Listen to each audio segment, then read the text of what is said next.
What you're looking at right now is the very reason that I'm doing what I do today. For many people, the original Super Mario Bros. Is a pinnacle in their gaming lives. For just as many people, Super Mario Bros. Also represents a starting point of a lifelong journey of gaming goodness. I can remember playing video games as far back as when I was 2, with classics such as Asteroids, Defender, and Missile Command for the Atari 2600. However, none of those games really captured the magic that Super Mario Bros. Did. I was just 8 years old when I got my first NES, and from then on, there was no turning back. My first Super Mushroom, my first Fire Flower, my first 1-Up. It was all right in the first level of this game. If there were coins, I had to get them. If there were secrets, I had to find them. With the tightest control I had yet encountered in a game, it was far from being unplayable, especially at such an early age. And at the end of every level, when you hit that flagpole, you know you had accomplished something.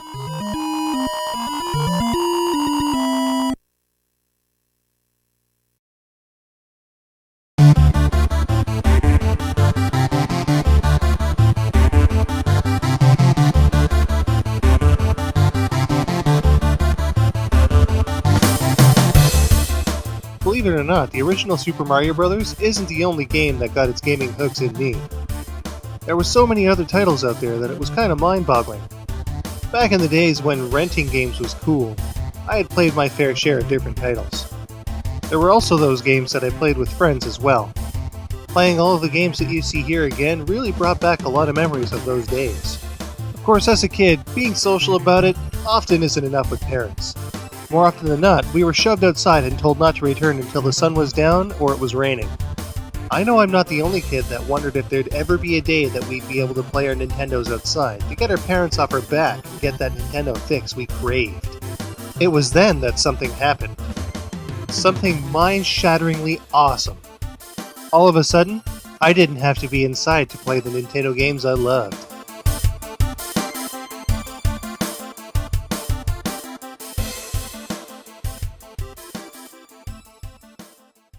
And this was the ticket to do it.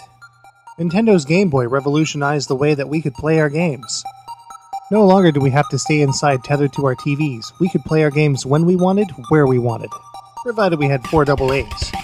Sure, it was a monochrome screen, and yeah, it was kinda hard to see without direct sunlight, but go outside now no longer meant that Mario couldn't be with you. And just like the home system, there was a huge catalog of great games.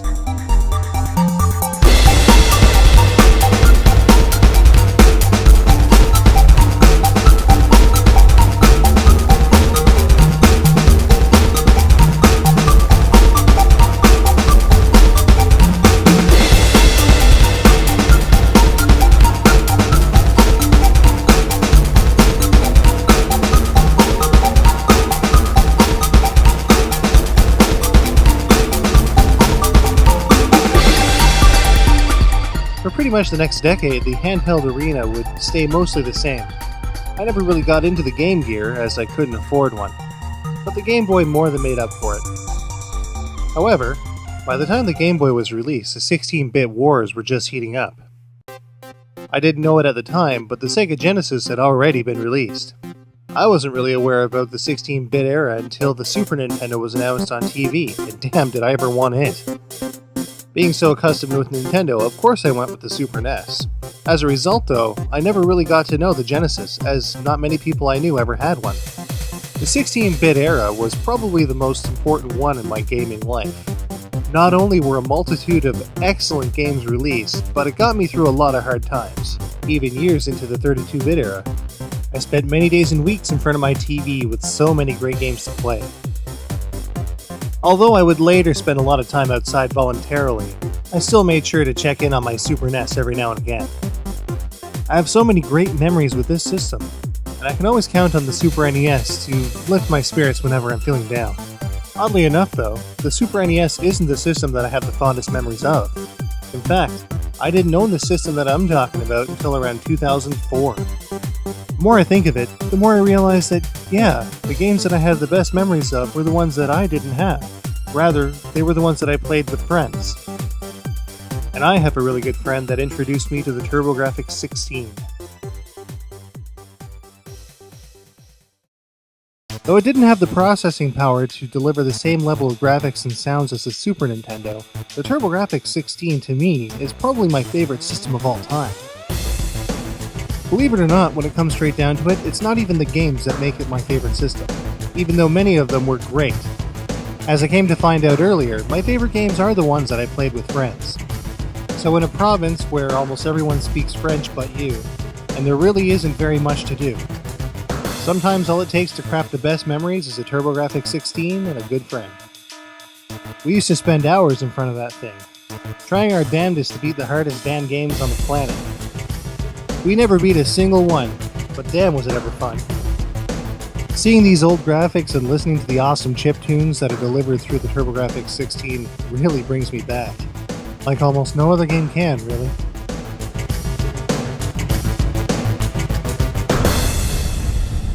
With 16-bit treating me so well, it's kind of a shame to say that the 32 and 64-bit era left me emotionally barren for the most part. Keeping with the trend, I stuck with the Nintendo 64 in place of the PlayStation.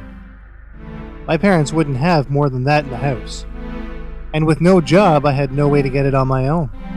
This meant that, for the most part, all of the types of games that I loved playing on the Super Nintendo and TurboGrafx 16 weren't available to me.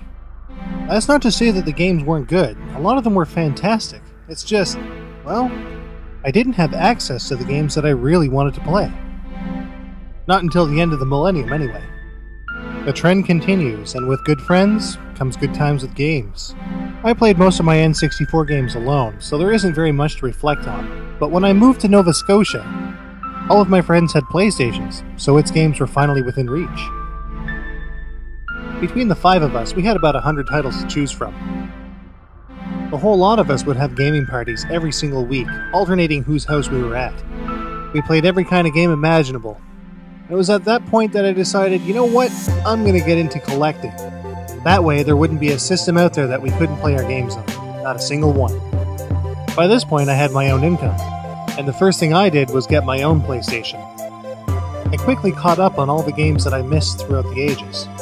At this point, an interesting irony became evident.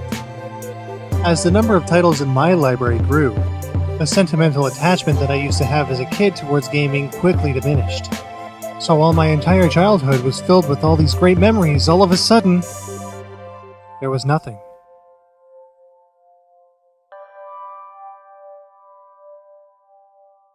It's funny how nostalgia works. It gives you a deep down, fuzzy feeling, but when you try to make it for yourself, it doesn't work, does it?